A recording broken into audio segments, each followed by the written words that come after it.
Just give me a second. I'll show the presentation.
Okay.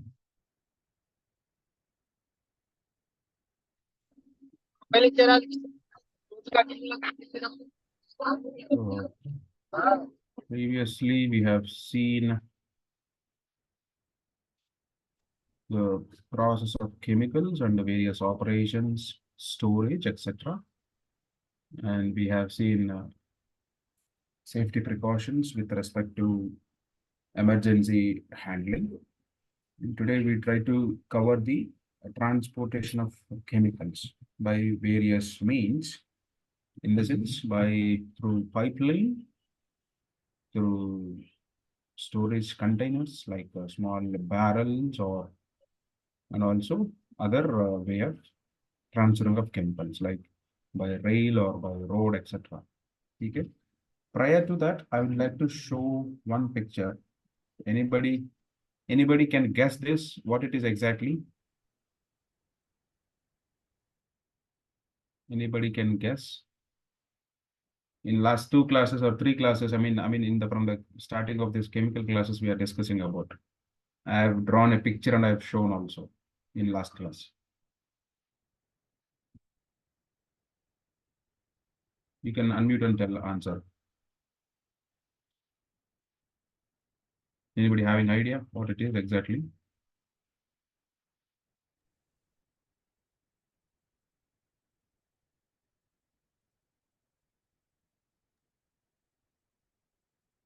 Okay, we got an answer. Hoping that is the right answer. Yes, Raviteja, you are right. It is a rupture disc.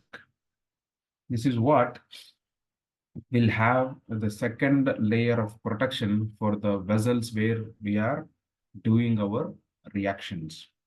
Apart from safety relief valve, will have this rupture disc also. So this rupture disc is designed over the safety relief valve. Every time it will not activate.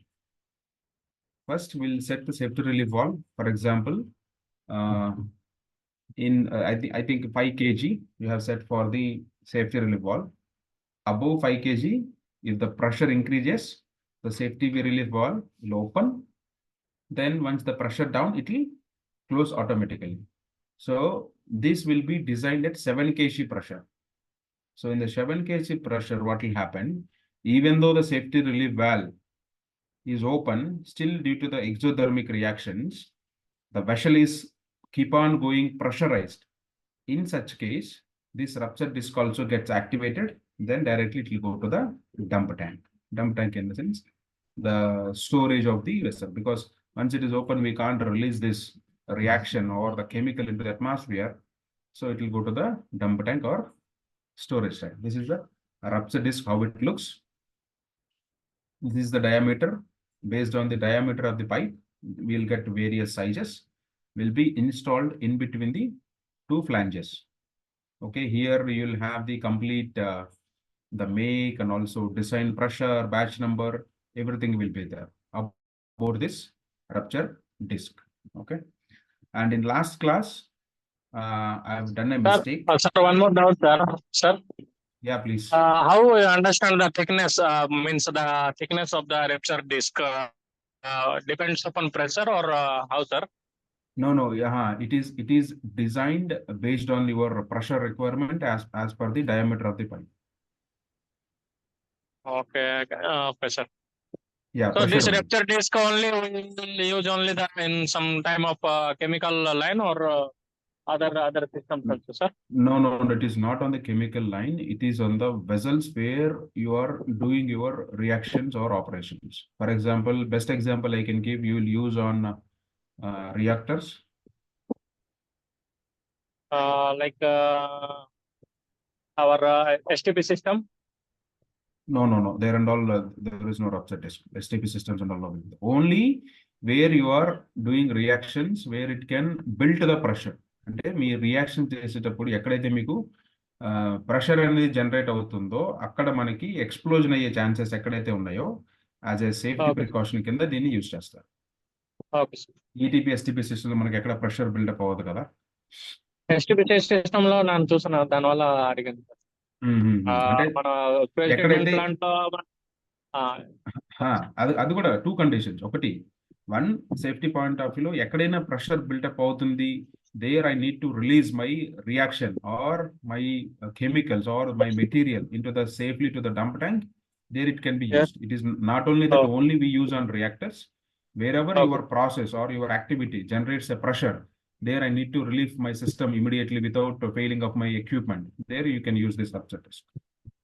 okay, sir. Yeah. So in the last class, I have told about orifice also. I've given the same example. I'm very sorry for that. By the time I explained, the class got disconnected, in the sense the time out. So regarding the orifice,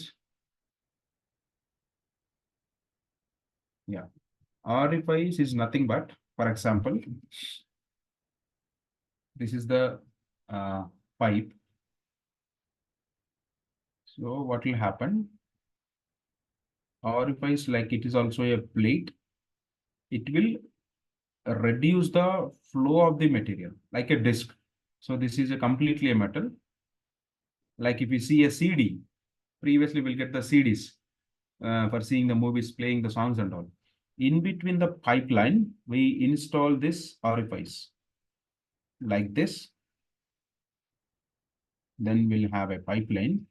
From this, the flow happens. So that what will happen? From this much diameter to the flow reduced to this size. That is the orifice to control the flow of the chemicals. This is rupture disc. This is orifice. Okay. I have corrected my mistake. Thanks. Fine. Velocity కూడా పెరుగుద్దేమో కదా sir. ఏంటండి? Velocity పెరిగితే అప్పుడు ఈ rupture disc అన్నది place చేసుకోవచ్చండి అప్పుడు మీరు పెట్టింది కదా. No. This rupture disc and this orifice, there is no connection at all. I'm just keeping it separate. Orifice and rupture disc, there is no relation at all. In previous class, we had a topic of orifice. For that, I'm giving example. Last time I've taken the rupture disc diagram to explain the orifice. That's why I'm correcting myself. Both are different. Okay, sir. No relation between both. Okay. Yeah. Okay, fine. So we'll start today's class. For the sake of everybody, I'm keeping everybody mute. So if you have any question, you can put in chat box. So today's topic is transfer of chemicals by various means. So if you see the transfer of chemicals, will definitely recall or immediately recall the various tankers we could see in the roads, even in the companies. Especially we see the petrol tanks very often. So the petrol is transferred through containers, in the sense of the tankers, as well as we could see through the pipeline as well. Apart from that, we can see the milk tankers. If I assume a milk also a chemical, so milk tankers also one of the media we use to transfer from the collection centers to the milk processing facilities. The major one, if you see a chemical to be transferred, if we compare with the barrels, if we compare with the tankers, if you compare with the other means of source, the pipeline is a major contributor for to transfer a chemical from one location to other locations. అంటే మిగిలిన అన్ని వాటితో చూసుకుంటే so pipe line అనేది major contributor అనమాట, మనకి చాలా ఉపయోగంగా ఉంటుంది. సో ఒక కెమికల్ని ఇంకో చోటు నుంచి ఒక చోటుకి ట్రాన్స్ఫర్ చేసుకోవడానికి. For example, how we do in our home will have a plumbing line for all the locations we use a pipeline. So we can't use bucket, or we can't use a tank, or we can't use other means to take the water from one location to other location. We use a pumping pipeline. So wherever I want, I'll just turn my tap on so that I'll get the water. The pipelines are required to carry the variety of materials such as water, steam, air, oil, gas, whatever in the form of a liquid or in the form of a gas, the brain, solvent, other liquids and gases, chemicals from a storage tank to the process vessels, from process vessel to the product tanks, or from there to filling. How it will happens?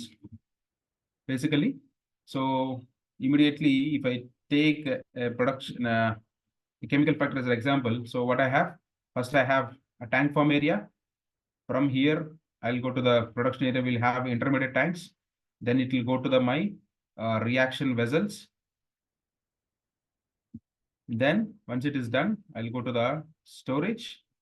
From it will go to the packing or loading of my packing quantities. For example, I may pack 1 liter, I may pack 10 liter, I may pack 50 liter. So this is how it will goes from one place to other place. From storage to the intermediate tanks, then it will go to my process vessels, then I've processed it, then my final product in the final storage, then I'll go for the loading or my packing area. So for all this, we use pipelines as a means to store or to transfer my chemical. Then they must be above ground or underground as per the requirements. Some 20 to 30% the costing is estimated for the pipelines, and their fittings are like flanges, valves, and the gauges, and nipples or clamps, bends, elbows, etc. Various fittings in the pipeline. And the pipe may be a cast iron or a mild steel or stainless steel, and copper, plastic, PVC, PP, and HDPE. The PVC polyvinyl chloride and the PP is polypropylene. And HDP is high density polyethylene, and rubber, canvas, and FRP. I think it is fiber coated. I'm not sure. Can anybody help me? FRP? I'm not able to recall. And gas lined, rubber lined, Teflon coated, asbestos, and RCC stone or ceramic. These are the various types of material we use to make a pipeline. I think somebody helped me. Thank you so much. Every time I miss this, I don't know, somewhat. Yeah, fiber reinforced plastic. No, first one is correct. Raviteja is correct. Fiber reinforced plastic is correct. High density polyethylene. HDPE is high density polyethylene. Thanks, Raviteja. Yeah, good. So these are the various kinds of materials or MOC, material of construction pipelines we use for a transfer of various kinds of materials. Thanks, Arun. Then we see criteria for piping installation. What are the things we should keep in our mind? So for a pipeline construction, one is the main factors are the material of construction, as I told, by what material the pipe has made, either mild steel, cast iron, PP, HDPE, FRP, or is there any other material? Design and layout. So pipeline design, how my pipeline should go in my plant. Supports and clamps, where and all I need a supports, what kind of supports I should keep, whether these supports will take the load of my pipeline. And the welding are flange joints, packing and gaskets, the valves and other fittings, easy approach, and also working platform and testing and maintenance. These are the various factors we should consider before going to install our pipeline. The main thing is, 1 second. Yeah. So if you see, one is easy approach. So in case of any breakdown happens, in case of any leaks happens near the valves or the any fittings, so I should able to reach the pipeline immediately to correct that. Then working platforms, then testing, we have to give some provisions for the testing and also maintenance of the pipeline. We should have proper easy access to go and correct the things. Okay, fine. Then how we select the material of construction is selected depending on the nature. Nature of what? Nature of material you are intended to transfer. అంటే ఏంటి, నేను material of construction అంటే నేను steel pipe line వేయాలా, HDP pipe line వేయాలా, PP pipe line వేయాలా అన్నది ఎప్పుడు నేను డిసైడ్ చేస్తానంటే, అంటే ఎటువంటి, అంటే ఎలాంటి రకమైన మెటీరియల్ని నేను అందులోంచి ట్రాన్స్ఫర్ చేస్తున్నానో దాన్ని బట్టి మనం చూస్ చేసుకుంటాం. So based on the corrosivity, toxicity, flammability, etc., and also the quantity, flow, pressure. Apart from the nature, we should consider other physical parameters: the density of the material, the flow of the material, and also the pressure of the material you transfer. And the parameters like temperature, viscosity, color, expansion, etc., thickness of the pipe, its quality, welding pattern, flanging are to be considered while selecting the high pressure and temperature. For the extremely hazardous chemicals, pipes are tested for the intergranular corrosion and also certified before using. In case of any extremely hazardous chemicals, highly corrosive, highly toxicity, those has to be inspected properly and also tested before installation. Insulation is applied to preserve the heat and also the tracing contact tubing for the supplying heat and also internal materials. So if you see utility pipelines, hot line pipelines and all, they are insulated. We can see they use the fiber glass wool to cover, and over that they'll put in a metal wrapping, so that what will happen, it will not lose the temperature while transferring. అంటే ఒక చోటు నుంచి ఒక చోటుకి మనం transfer చేసేటప్పుడు దాని యొక్క టెంపరేచర్ని అది లూజ్ అవ్వదు, అంటే వేస్ట్ అవ్వదు. సో మనం ఎక్కడైతే ఎంత టెంపరేచర్ అయితే మనం ట్రాన్స్ఫర్ చేసామో ఎండ్ పాయింట్ వరకు కూడాను సేమ్ టెంపరేచర్ అనేది మెయింటైన్ చేస్తూ వెళ్తుంది. Okay, sorry, I will arrange this.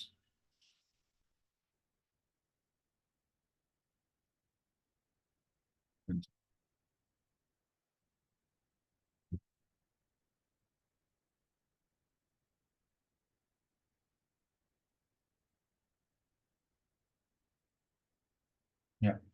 Then safety aspects with respect to the pipe work, we have seen the material of construction. Also, we have seen what is the criteria to be selected based on the material you are transferred, and also the physical parameters or the properties of the chemical how you are transferring. Generally, and probably of leakage of the pipeline is proportional to the length of the pipelines.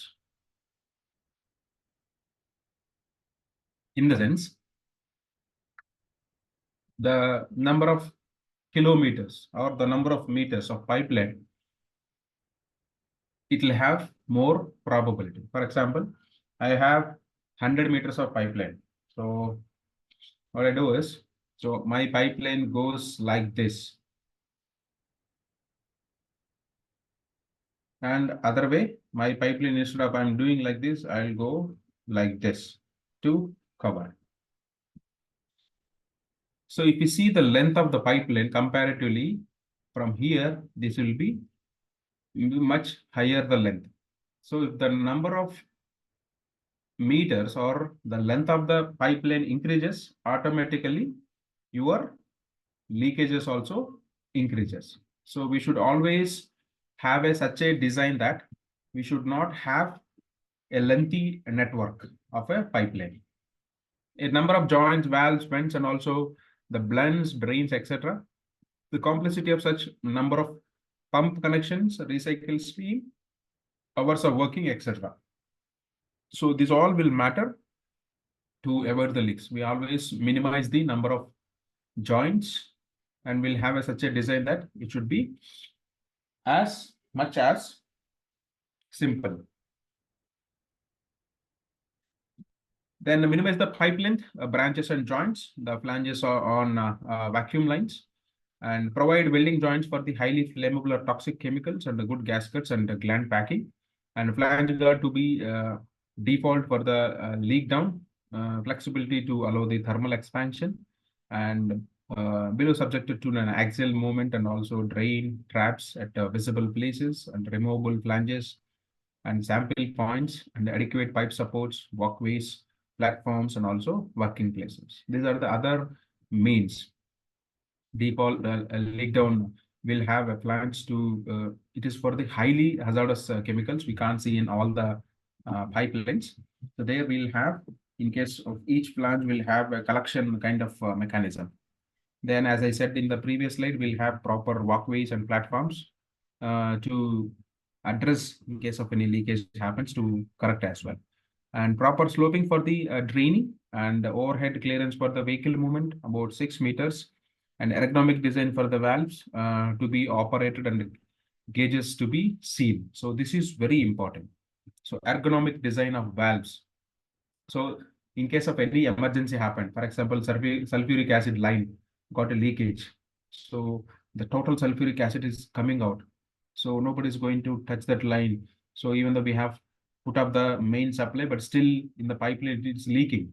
So the valve itself I'm not able to access, or I'm not able to locate where it is. Then this kind of problems will not be solved in the immediate basis. So that we'll have to pay more attention on the design of the valves, and also the gauges also. The gauges should not be kept somewhere else the people can't see. And ఎక్కడ పడితే అక్కడ పెట్టేయకూడదు, నా కంటికే కనిపించట్లేదు అదంటే ఆ gauge అనేది waste. So though the gauges should be visible in nature.